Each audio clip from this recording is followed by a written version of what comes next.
Kapag nasa biyahe ako mga pal, no, lagi kong may baon, basta meron lang ulam. Kasi minsan yung pinupuntahan namin, mga alanganin na lugar, mahirap mahanapan ng makainan, kaya iba talaga pag nagbabaon tayo. Ayun mga idol, ayun guys, no, good morning sa inyo lahat.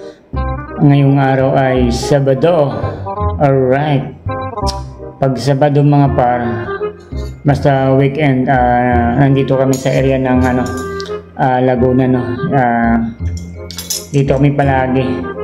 Kaya yan, good morning po sa inyo lahat. Tayo kakain tayo ng almusal. Ang ulam ko ay ito, ang mga leftover, no. Ulam namin do kagabi sa Quezon City, sinigang na hipon. Ayan. So kakainit ko lang sa sa microwave, at yun, siguro hindi natin maubos to kasi medyo marami, no. At meron naman ditong ref, kaya pwede natin ilagay mamaya pag meron matira. Ayan guys, kain po tayo at sana nakapag-almusal na rin kayo, no. At meron tayo din tayong dito natin ilagay pritong itlog at merong ham. Ayan, o. Alright, so let's go, kain na tayo almusal mga par.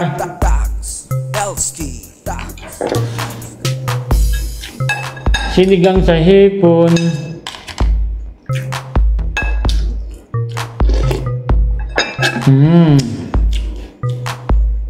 Masarap pala kumain basta pag ang ulam merong sabaw.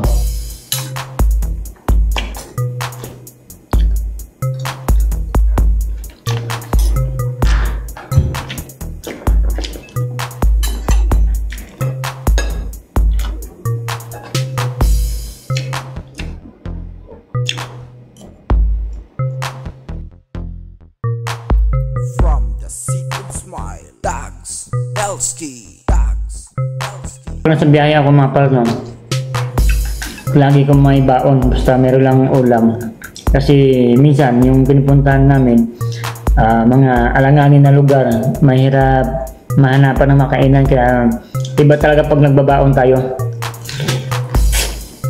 Kasi pag may baon ka mga par, hindi mo na kailangan maghanap ng makainan kasi meron ko nang dalang pagkain. Mahirap pag mga buhay driver talaga. Ako, since noong 2001, nagpamilya driver na ako, so alam ko at nakarami na rin ako ng amo, kaya kailangan may diskarte. Lalo na, siyempre tayo mga pamilya driver, mahaba ang pasensya natin. Lalo na pagdating sa mga amo, kasi yung maraming amo na merong hindi magandang patungo sa tawan, meron naman maganda, so hindi lahat, parang nasa daan na yan eh. Kailangan mahaba ang pasensya mo sa mga sa daan, lalo na pag napagitgitan mo, kailangan libasan mo mga ganyan para hindi tayo maging bulyaso, magkaroon ng hassle sa daan. Kasi sakit sa ulo yung mga pag ganyan pag pinatulan mo. Kaya proud ako sa mga kapwa mo, mga buhat pamilya driver, no? Kasi tayo mga pamilya driver mga par, palagi natin kasama yung mga boss natin. Kaya bilang mga driver, mahaba yung mga pasensya natin. Kasi nangangamuhan tayo, sunuran tayo sa mga gusto ng mga amo, kahit minsan may mali ang mga amo, sang-ayon pa rin tayo dahil wala tayong magagawa. Kasi tauhan lang tayo. Ako guys, marami akong naranasan na ganyang amo, kasi siguro itong amo ko ngayon, pang 15 ko na to sila. Alright, kasi dati talaga pag ayaw ko isang amo, wala pa isang linggo umalis na ako kasi mahirap. Bakit ka patatagal na ang amo na hindi man lang ugali? Kaya yun. Dito sa sa amo ko ngayon, mabait, walang problema, kaya umabot din ako dito ng 8 years. Saka medyo maluwag ako dito. Hindi katulad dati nung nasa VIP ako, nung sa Makati. Marami nga kayong magkasamang driver, masaya, pero hindi maganda. Kasi meron nagkakaroon ng inggitan, di ba? Kaya hanggang aabot sa gulo. Mas maganda pang maghanap pa ng amo na yung walang katungkulan sa gobyerno, yung hindi masyadong kilala sa social media, tapos kontento ka pa sa sahod. Kaya yun, doon ka na lang.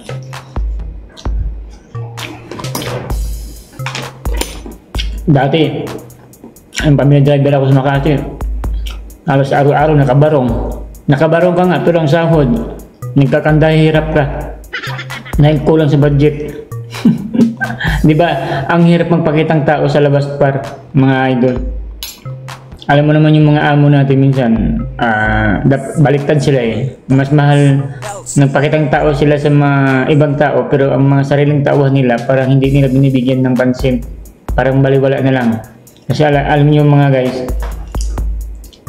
dapat nga mahalin nila yung mga kasambahay nila, mga driver nila, kasi yun ang palagi nilang kasama sa araw-araw, di ba? Kaysa mga ibang tao sa labas na bihira nila nakikita, tapos doon pa sila maging mabait.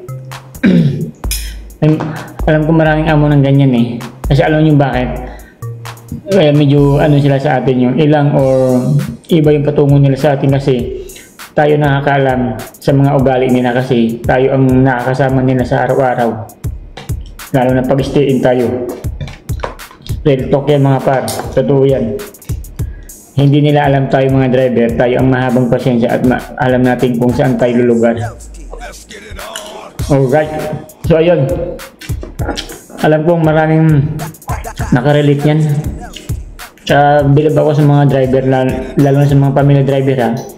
Family driver talaga mahabang pasensya lang kung sa mga company driver din, basta ang sakay mo mga tao din, lalo sa mga bus, mga papansayerong probinsya yan. Kasi kung magkakaroon ng problema dyan, kasi irereklamo ko ng mga sakay mo eh. Minsan nga, pag nagkakamali ka pa sa pagdadrive mo, hindi lang galit ang inabot mo, mumurahin ka pa. Ano par? Aminin nyo, yung mga ibang driver dyan, baka hindi lang galit ang inabot nyo, may kasama pang mura. Kaya bilib ako sa mga driver, family driver talaga, mahaba ang pasensya. Minsan iniiwan na lang sila isa. Di ba yung mga driver ganun? Kaya yung mga ibang amo, swerte na rin sila pag magkatagpo sila ng driver na balasubas talaga. Sorry lang par, medyo napahabang kwento natin at malapit, ayaw ko na rin kasi marami yung pag maaga kasi hindi ako masyado kumakain. So ayun, sana nakatulong yung konting share natin. At yun, shout out sa mga katropa driver, basta kung sino man kayo, kasi alam ko family driver, marami tayong mga kilala. Makati, Quezon City, ayun, siyempre sa mga kasambahay. So, kasama sa trabaho yan, mga household. Yun ang palaging magkasundo dyan, siyempre, lalo pag stay-in driver sa katulong. Maraming salamat at ingat tayo palagi. God bless. Bye-bye.